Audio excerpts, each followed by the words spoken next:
So hello and welcome to a new, and I mean all new, McLaren. This is the McLaren Artura. Gone, first of all, is the naming system of using numbers to indicate the level or category of car. You can think of this car really as the successor to the Sport series, which was famously the 570S and 600 LT platform. The significance of this car, when I say all new, I mean entirely from the ground up, chassis, engine, hybrid and all.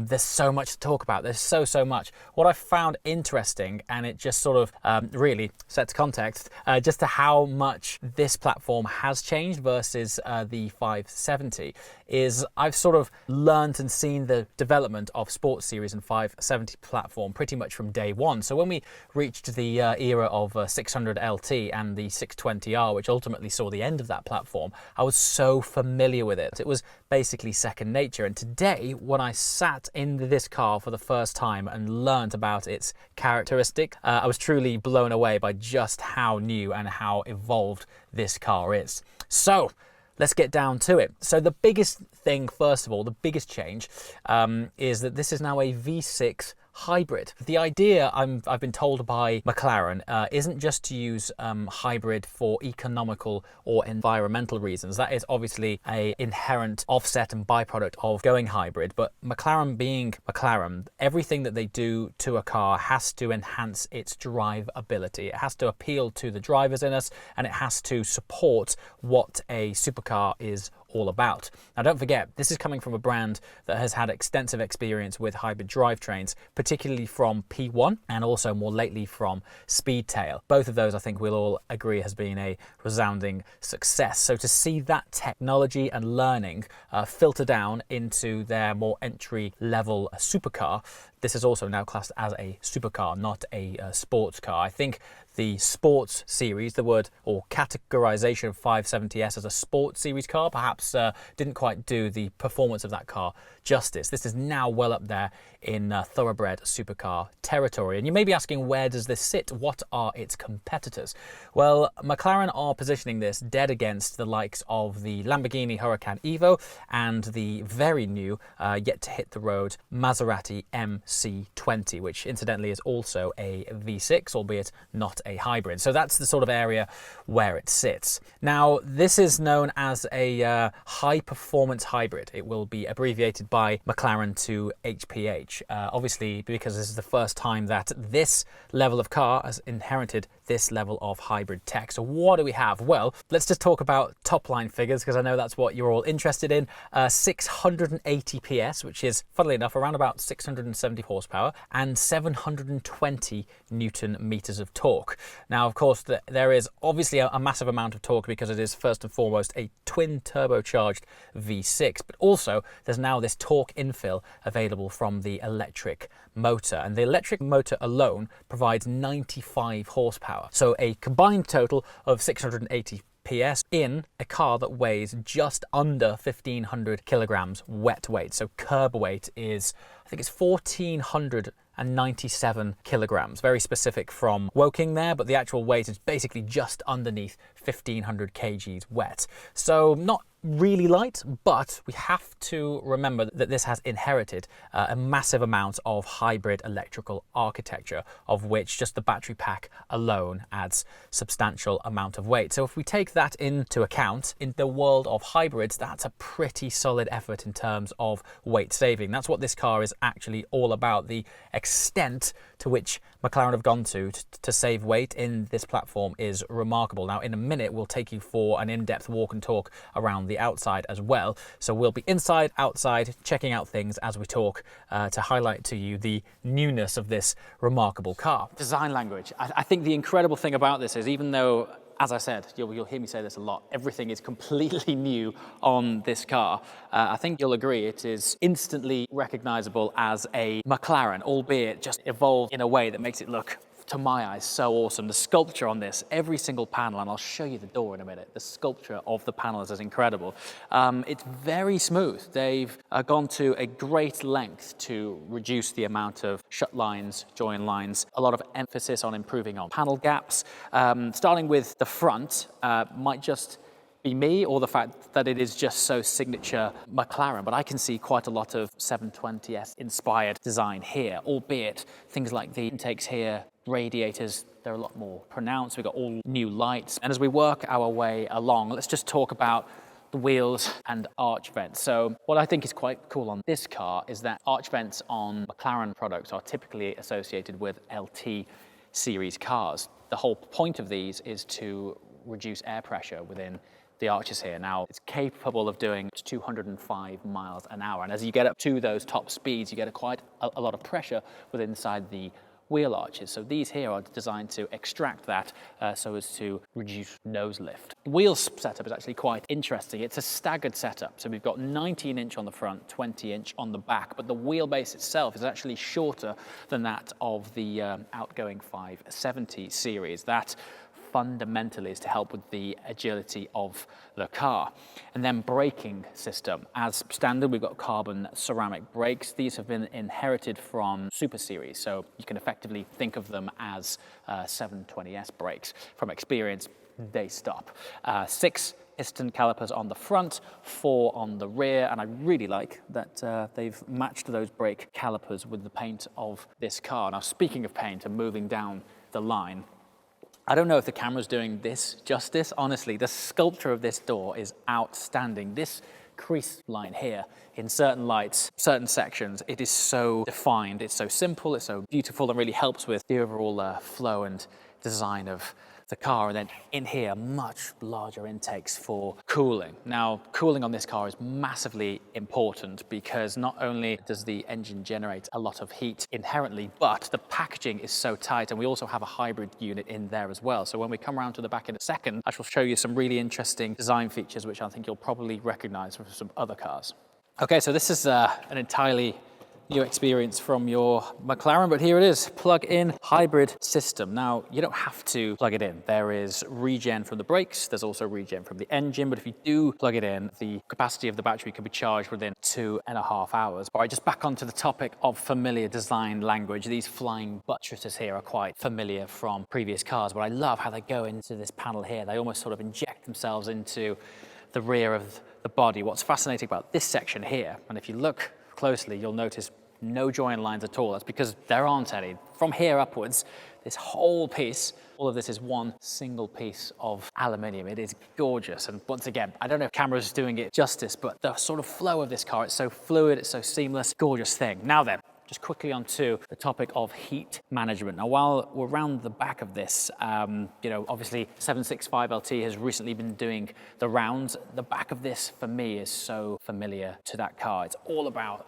this mesh here, this venting to help extract heat. The engine is that hot V where the turbochargers are within the V of the engine. That creates such a high amount of heat. It's really important to manage that, extract it all out of the back, but also we've got that hybrid too, and the packaging of it to keep the engine so low and to keep it all small and compact is a challenge for engineers to keep it as cool as they can. Hence the rear of this thing looking like a really posh cheese grater.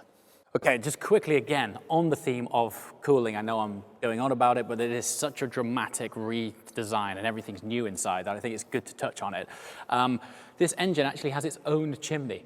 Yes, if you look in there, there is a heat extraction port that comes directly out of the heart of the engine, just once again to manage heat. And again, we've got this massive sort of perforated section here. And one thing that I didn't touch on, that you'll notice there's no wing. That's just how smooth this is. We've got this subtle little tail here, and that's about it. Okay, so everything we've just touched on is made up of what McLaren have abbreviated to the MCLA. That's McLaren Carbon Fibre Lightweight Architecture. So in the past, the carbon cell was referred to on its own, this sort of chassis tub section here, but it's now more about how all of these components integrate. So the tub itself, the new electronic architecture, and also how those primary components interact with the very trick suspension system. Speaking of trick, I want to show you some hidden details which certainly are not obvious at first sight. So when you open the door, you can actually see here, there's a pretty heavily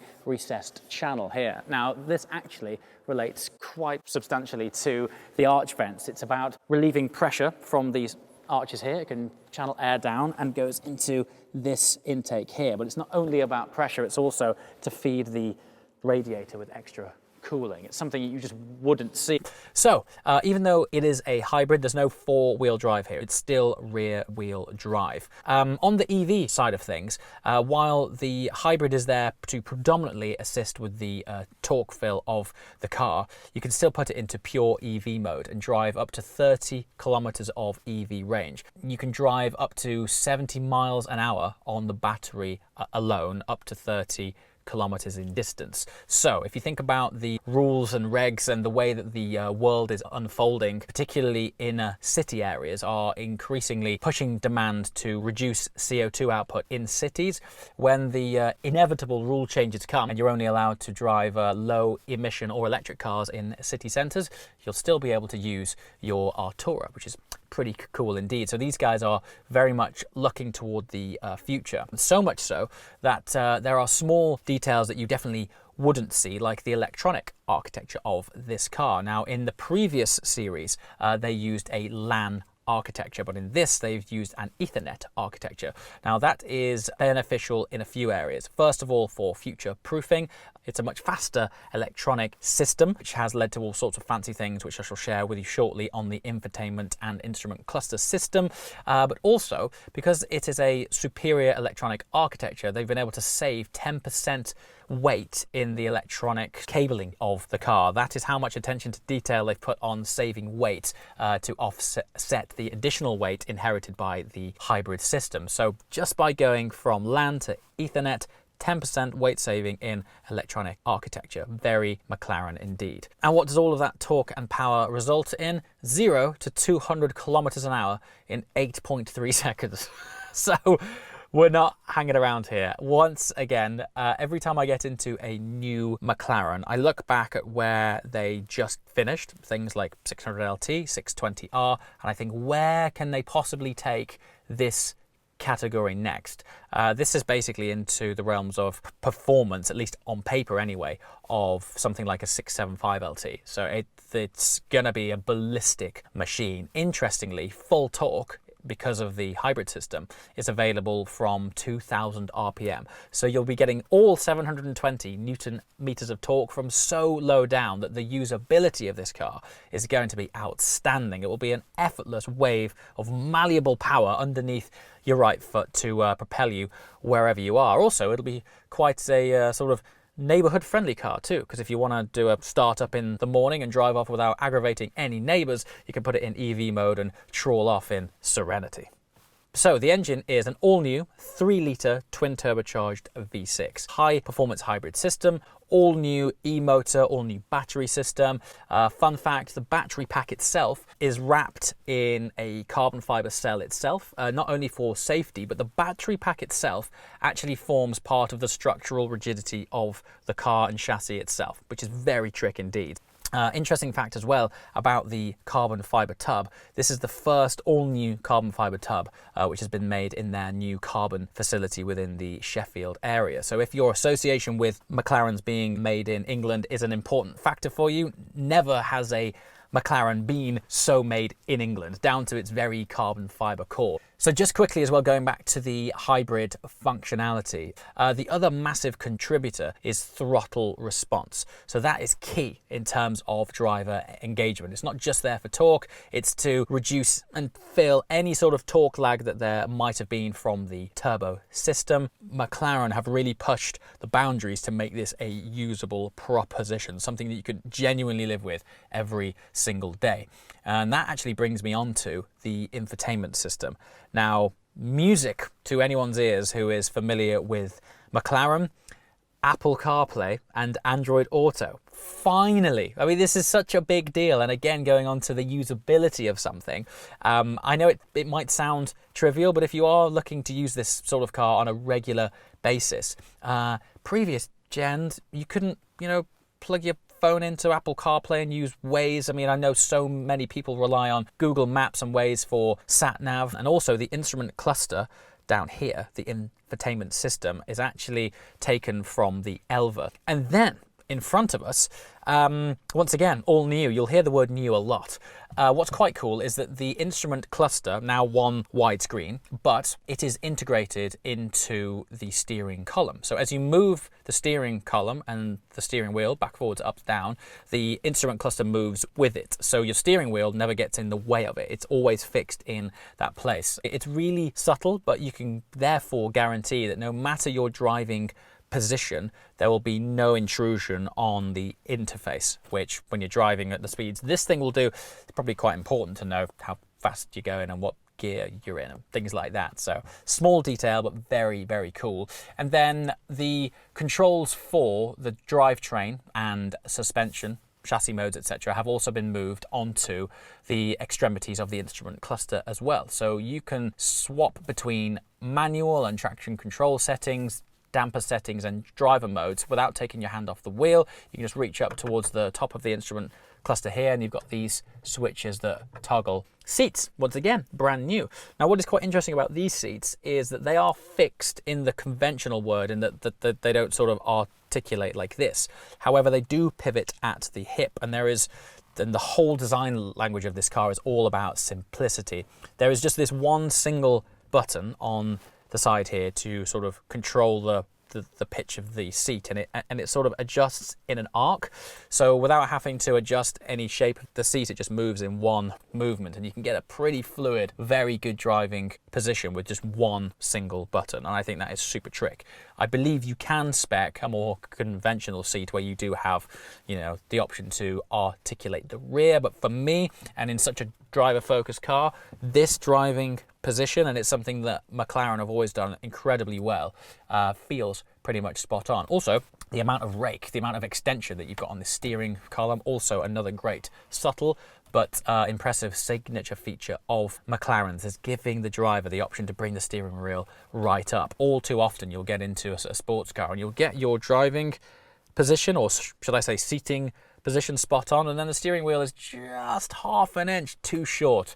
These guys always get that right, and I'm pleased to say they still have now. Now, Gearbox. Well, we're talking about steering wheel, and this is a topic that is somewhat close to my nerdy heart. Entirely new 8-speed twin clutch gearbox. Now, the significance of this is the 8th gear is only for overdrive, so you can effectively see it as an economy gear. So when you're on those long runs and you just want to put it in high gear to reduce fuel consumption. What's cool is, because it's a hybrid, the reverse gear is now non-existent. Reverse is gone. Don't worry, it still goes backwards. It's the hybrid engine which now reverses the car.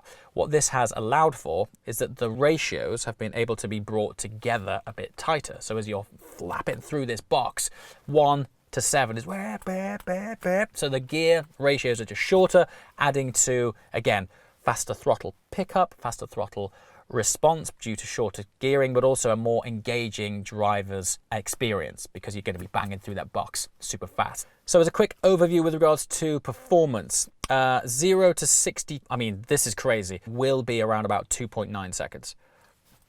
What? 2.9 seconds.